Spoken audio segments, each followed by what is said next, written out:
sebagai Ketua Majelis Syuro PKS, kemudian Dr. Ahmad Heriawan sebagai pelaksana harian Presiden PKS, karena Pak Saiku sedang kampanye di Jawa Barat.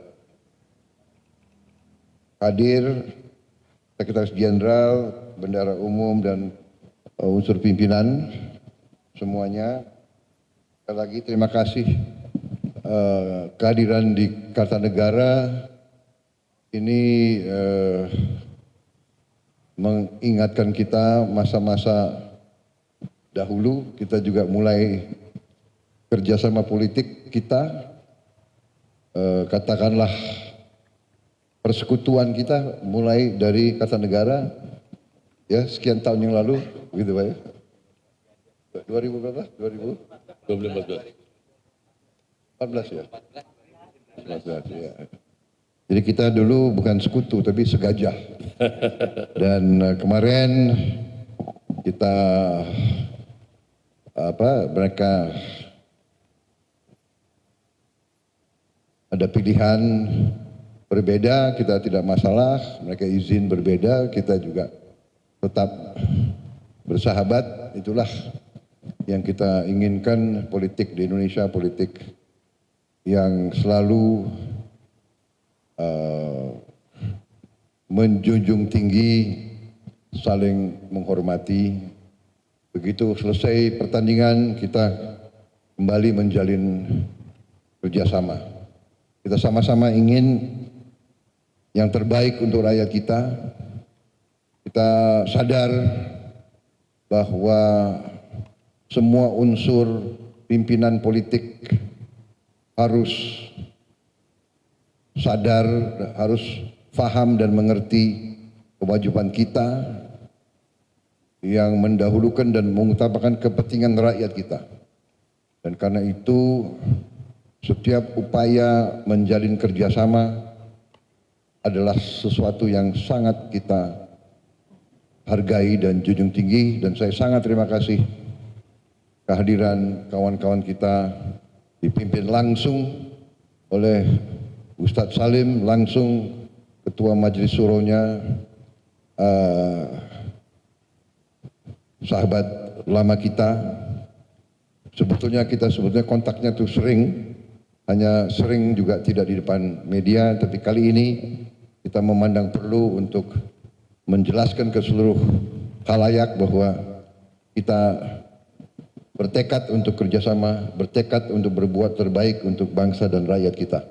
Saya kira itu dari saya. Terima kasih. Saya persilakan Ustaz Salim. Bismillahirrahmanirrahim. Assalamualaikum warahmatullahi wabarakatuh. Salam sejahtera untuk kita semua. Selamat sore. Alhamdulillah sore hari ini kami rombongan dari Partai Keadilan Sejahtera, saya sebagai Ketua Majelis Syura bersilaturahim kepada Bapak Presiden terpilih 2024-2029 Bapak Prabowo Subianto. Terima kasih atas penerimaan tersebut, penerimaan kami di tempat yang dihadiri oleh rekan-rekan wartawan semuanya.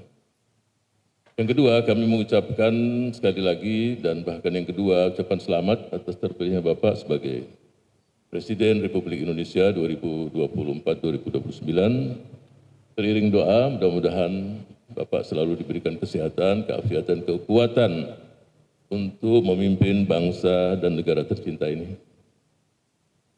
Rekan-rekan wartawan yang saya hormati, tadi sudah dijelaskan hubungan PKS dengan Bapak Prabowo Subianto, Partai Gerindra, hubungan yang sangat panjang dan sangat dalam, bahkan terbangun satu hubungan batin yang sangat erat sekali.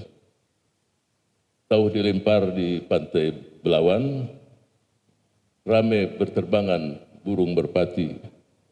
Jauh sudah kami berjalan, namun hubungan yang indah tersebut tetap di hati kami.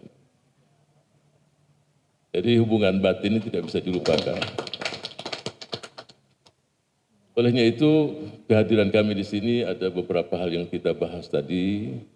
Yang pertama tadi sudah dijelaskan, kita selalu akan mengokohkan persatuan dan kesatuan bangsa yang mewujudkan stabilitas politik nasional yang kokoh dan kuat untuk bersama-sama kita menghadapi semua tantangan dari dalam maupun dari luar negeri. Yang kedua, untuk mewujudkan cita-cita pendiri bangsa di negara yang sangat majemuk ini, tidak mungkin dikelola oleh 1-2 kelompok saja, tapi seluruh komponen bangsa harus bersama-sama dengan niat yang ikhlas, hati yang benar-benar punya keinginan yang luar biasa untuk bersama-sama kita menghadapi permasalahan-permasalahan tersebut. Yang ketiga, kalau kita melihat situasi dunia, ya semua kita melihat bagaimana kondisi yang cukup memprihatinkan, situasi yang tidak menentu, masalah ekonomi, masalah keamanan, semua itu membuat kita harus membuat kita semakin solid. Contoh yang terjadi di Rusia, Ukraina, bahkan agresi Zionis Israel kepada bangsa Palestina, semua itu membuat kita juga harus berpikir secara komprehensif. Bagaimana bangsa yang besar ini bisa menghadapi itu semua. Karena pasti dampaknya kita rasakan. Dan yang terakhir, kita sebagai bangsa besar secara teritorial, secara penduduk, secara kekayaan alam, ya kita ingin bangsa kita ini jadi leader di kawasan, pemimpin di kawasan.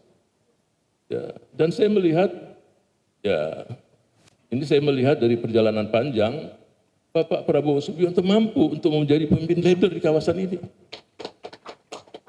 Dan yang kedua, kita harus juga memberikan warna di dunia. Dalam arti ya peperangan yang terjadi. Dan kita tahu salah satu tujuan terbentuknya negara Kesatuan Republik Indonesia ikut dalam ketertiban, menertibkan dunia ini.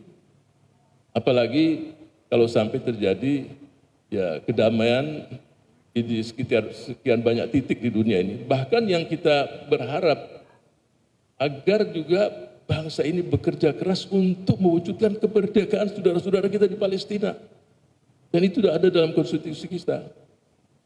Nah, kalau itu terwujud, saya yakin juga negeri yang sama-sama kita cinta ini tidak akan dilupakan oleh bangsa Palestina. Mereka punya hak untuk meraih kemerdekaan. Sebagaimana ketika kita merdeka, merekalah yang pertama memberikan apresiasi, bahkan menerima kemerdekaan bangsa Indonesia. Jadi itulah semua yang membuat kita semangat untuk bersama-sama bergabung dalam pemerintahan Bapak Presiden Pak Prabowo Subianto. Itulah yang kita inginkan, karena semua ini alasan yang kuat kita bergabung di pemerintahan Bapak Prabowo Subianto.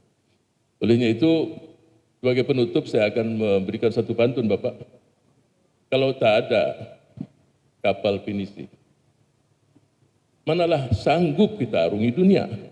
Kalaulah kami tidak berkoalisi, manalah sanggup majukan bangsa. Nah itu. Jadi kita berkoalisi, insya Allah kita akan majukan bangsa Indonesia mencapai cita-citanya. Terima kasih. Assalamualaikum warahmatullahi wabarakatuh. Saya hanya punya satu pantun untuk PKS. 1, 2 cempaka biru, 3, 4 dalam jambangan. Kalau mendapat kawan baru, kawan lama dilupa jangan.